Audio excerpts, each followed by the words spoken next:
y como siempre un gusto tenerla acá en Wambra. Decio, buenos días. Primero iniciar preguntándole, ¿cambiará un poco el panorama, digamos, de esta última semana con relación a este asesinato y también estas aparentes declaraciones, testimonios sucedidos alrededor del crimen de Fernando Villavicencio? Buenos días.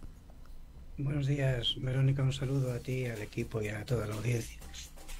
Bueno, yo creo que asistimos a la recta final de la campaña y efectivamente yo creo que esta recta final se caracteriza, digamos, por la campaña negativa. Esto que llamamos campañas negativas o campañas de desprestigio en las estrategias político-electorales. Y yo honestamente creo que los indicadores demoscópicos de las diferentes encuestas que hay ahora mismo públicas vienen a indicar que las diferencias se han acortado entre un candidato y otro, y de alguna forma yo creo que en esta lógica, digamos, de empate técnico más o menos, lo que estamos asistiendo es a este contexto de acusaciones, en este caso contra el correísmo, de ser actores intelectuales, digamos, del asesinato de Fernando Villavicencio. Desde mi punto de vista, me parece que esto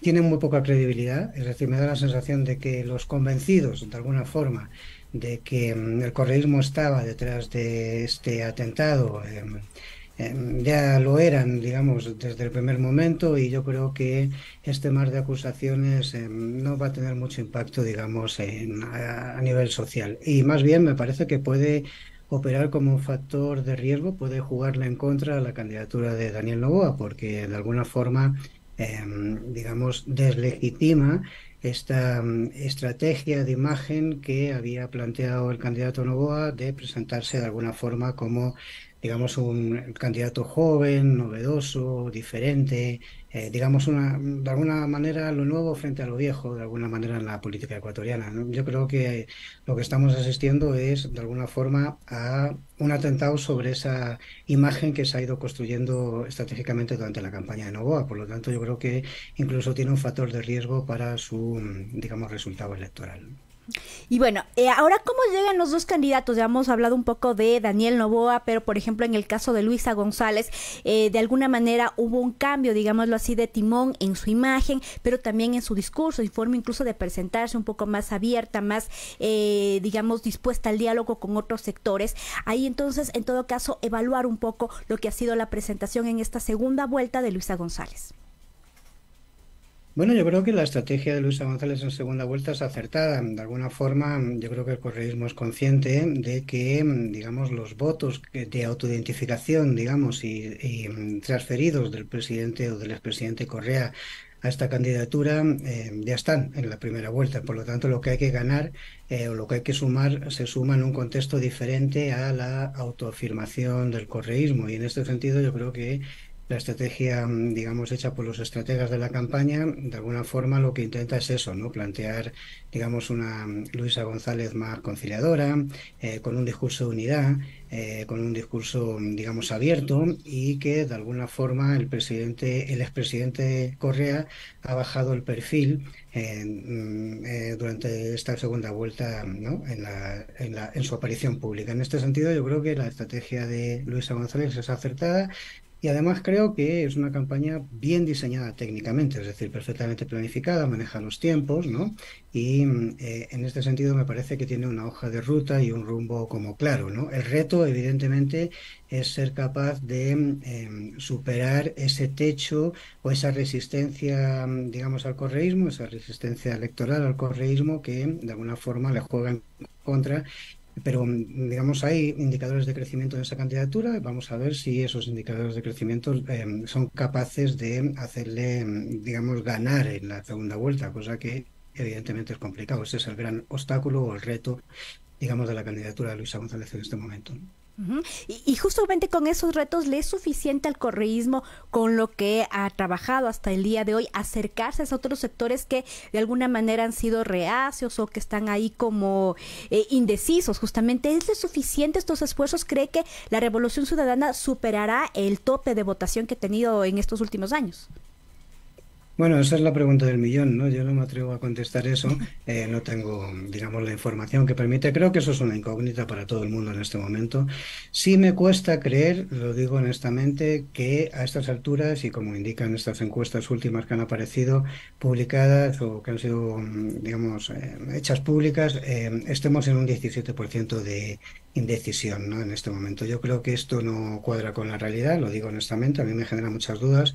Y lo digo porque, digamos, hay una criba, es decir, sobre el elector que vota, ¿no? O sea, quiero decir, la primera pregunta en una encuesta es si usted va a votar. Por lo tanto, es un 17% sobre los votantes, digamos, de la primera vuelta. Y a mí me cuesta creer que, digamos, quien votó en primera vuelta, digamos, haya un 17% de porcentaje del conjunto de ese electorado, es decir, que todavía no haya tomado decisión. Más bien me da la sensación de que hay mucho voto, digamos, sin convicción, ¿no? Es decir, a uno y otro candidato y posiblemente una parte de ese voto sin convicción no quiera expresar, digamos, su decisión de cara a las urnas. Por lo tanto, yo creo que ahí está operando un poco esa lógica que llamamos la espiral del silencio, ¿no? Es decir, esto de que la gente se guarda, es recelosa de decir a quién le va a votar porque no se siente identificado con la candidatura a la que le va a votar. Pero, digamos, en segundas vueltas, cuando la disputa es binaria, opera mucho el factor, digamos, de animadversión hacia alguno de los candidatos, ¿no? Y en este sentido yo creo que la gente tiene más claro por quién no va a votar realmente que por quién va a votar, y esto le define el voto. Y en este sentido yo creo que ese indicador no llega al 17%. Hay un voto oculto, posiblemente hay un voto oculto ya decidido que no sabemos hacia dónde va, ¿no?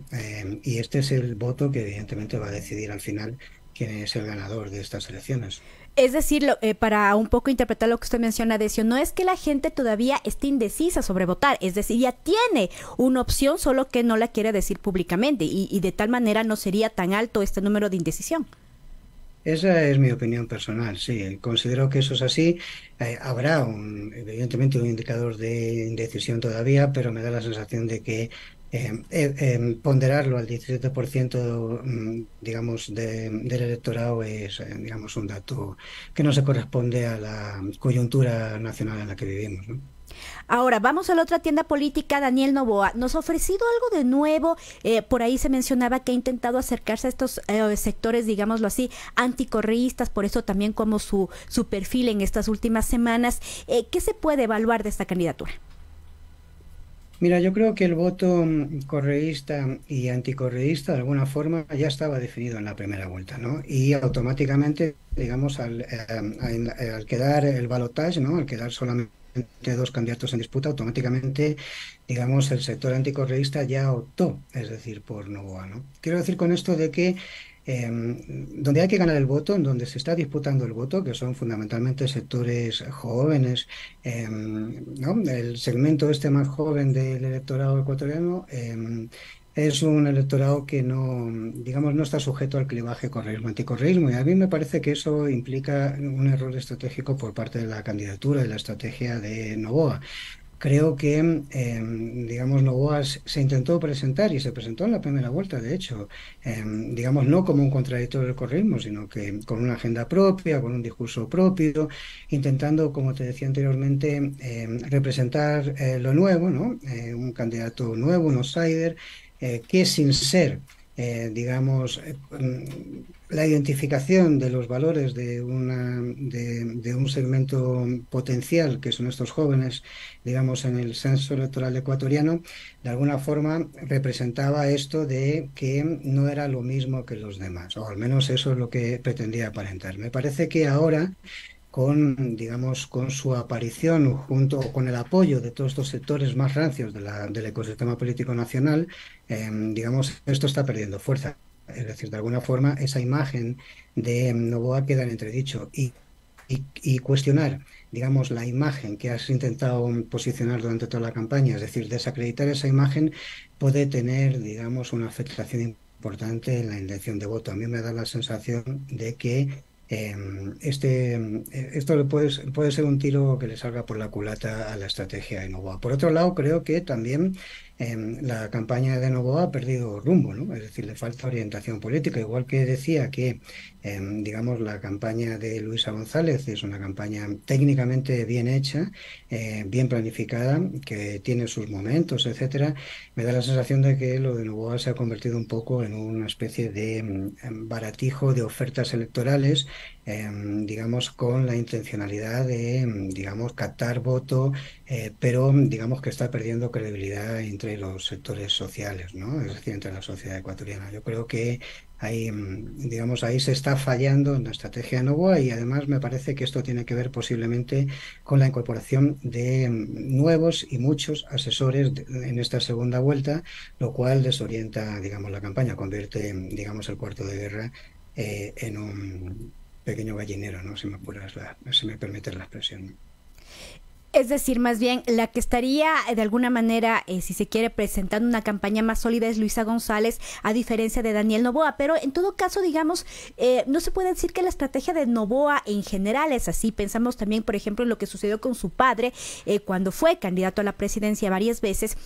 Un poco, digamos, llegaba a la segunda vuelta, pero luego ya en las elecciones finales se desinflaba totalmente y por eso, digamos, de alguna manera sus resultados.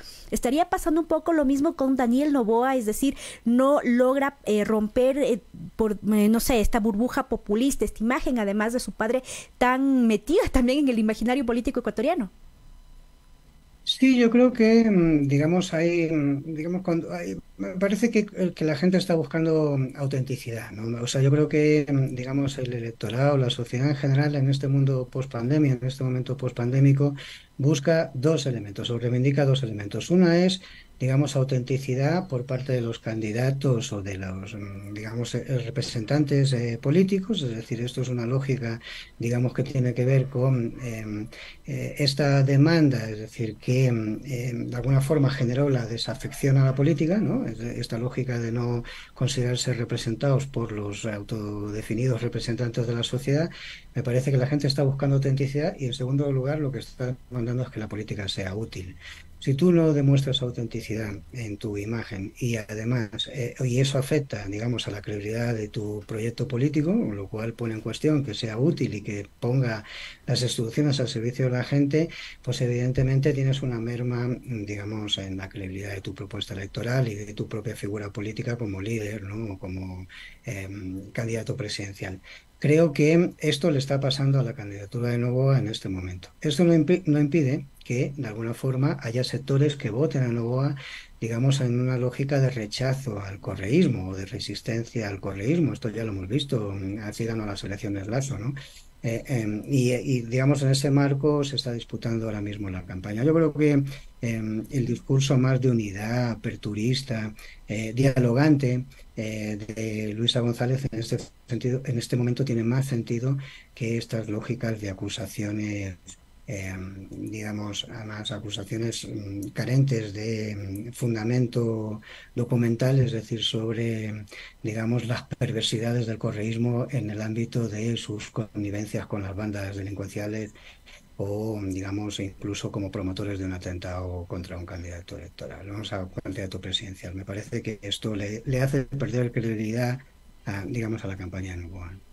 Y ahora, trayendo nuevamente a colación lo que sucedió en el debate la semana pasada, ¿qué podemos, digamos, de alguna manera subrayar de este debate? ¿Con qué imagen de los candidatos la ciudadanía un poco se quedó? ¿Presentó algo nuevo efectivamente en el debate tanto Noboa como González, o finalmente ratificaron, digámoslo así, esta imagen que la ciudadanía tenía sobre ellos?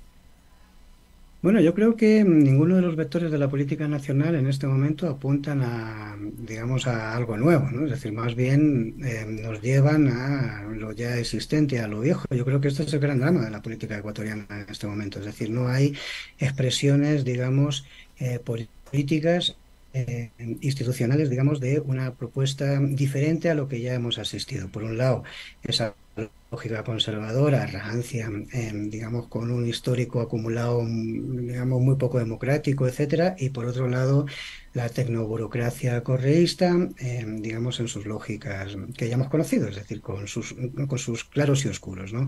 En este sentido, me parece que lo que está demandando la sociedad, y lleva tiempo demandando la sociedad, es, digamos, la aparición de, digamos, una lógica superadora de eso. Y esto no hay, eso no existió en esta campaña electoral, no existió en la anterior tampoco. Lo intentó representar Yacu Pérez y Javier Herbas en el 2021.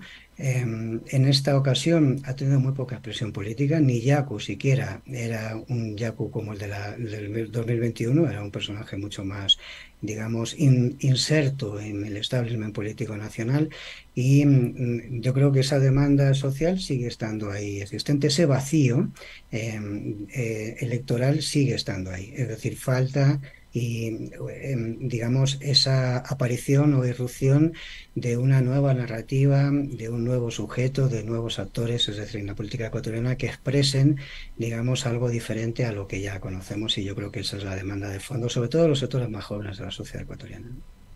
Pero digamos, al menos en este debate de parte de Luisa González, se mostró como algo de como si se quiere un mensaje, un eslogan propio de la campaña con esto de lo próximo, lo urgente, lo prioritario, de alguna manera que queda marcado, ¿no es cierto? Pero ¿fue muy tarde o sí de alguna manera estos mensajes que intentaron dar en el debate, al menos cree que pudieron tener un poco más de asidero, digamos, calar más en la gente? Bueno, sin duda, la solvencia de Luisa González en el debate presidencial le ha aportado, digamos, unos puntos de crecimiento y, evidentemente, mayor posicionamiento de su imagen, es decir, y de su figura, digamos, en esta disputa electoral. Eso es evidente. Es decir, el debate electoral lo ganó Luisa González y eso ha tenido réditos electorales. Esos réditos electorales son los que han llevado, digamos, a que hoy tengamos muy mermadas las diferencias entre una candidatura y otra, digamos, en las intenciones de voto, es decir, que estén más o menos equiparadas. Hay un crecimiento de la candidatura de Luisa González y yo creo que hay un decrecimiento, digamos, de la candidatura de la intención de voto en la candidatura de Noboa. Esto les lleva a esta situación más o menos de empate técnico, que es lo que viene a reflejar algunas encuestas, pero digamos, al correísmo le faltaría, digamos, un nuevo hito, un nuevo momento, es decir, donde poder volver a tener otra posición, digamos, que le sumasen 2, 3, 4 puntos, digamos, en esta disputa. Eso es lo que tiene que conseguir el correísmo, lo que tiene que generar el correísmo en estos 7 días que quedan de campaña, no menos, ¿no? 5 días que, o sea, de esta semana, digamos, en el transcurso de esta semana. Y al mismo tiempo, si eso no lo genera el correísmo, lo puede generar el propio Noboa, es decir, en un marco de equivocaciones estratégicas, que yo creo que más o menos es lo que está aconteciendo en este momento. Es decir, digamos, esta lógica de acusaciones contra el correísmo convierte al correísmo en una, digamos, en víctima, digamos, de acusaciones sin fundamento. Y esto podría convertirse, haciendo aikido, digamos, utilizando la fuerza del enemigo, en el elemento que pudiese hacerle ganar esos puntos que necesita en esta última semana, ¿no? Y ya para finalizar, después del debate y incluso un poco antes, hemos visto a personajes políticos como Lenín Moreno, el mismo Guillermo Lasso, de alguna manera haciendo un guiño a Daniel Noboa. ¿Esto le ayuda o más bien le resta puntos al candidato? No, yo creo que evidentemente es una cosa, es tremendo, ¿no? Es decir, por esto digo que, digamos, la aparición de todas estas figuras de la política nacional, es decir, que, digamos, no aportan nada, sino más bien rechazo, es decir, por parte de la sociedad, es una cosa que no le ayuda nada a Daniel Noboa. Y yo no sé quién es el estratega detrás de este tipo de lógicas, pero evidentemente no me parece que esto le ayude mucho. Es decir, que Lenín Moreno digamos, aparezca apoyando una candidatura electoral no suma absolutamente nada, sino más bien resta. Y me da la sensación de que lo mismo acontece con otros personajes que están ahora mismo haciendo lo mismo, ¿no? Es decir, los Dajís, en fin, quiero decir, todo este elenco de, digamos, voceros del mainstream oficial que han estado acompañando, digamos, el oficialismo durante estos últimos años en estos gobiernos postcorreístas, son personajes que más bien generan el efecto de ancla más que, digamos, ayudar a las candidaturas de este candidato de Daniel Noboa. Esto sumado, digamos, a las intervenciones de su binomio, que tiene, digamos, esta lógica de incontingencia verbal y que, digamos, posiciona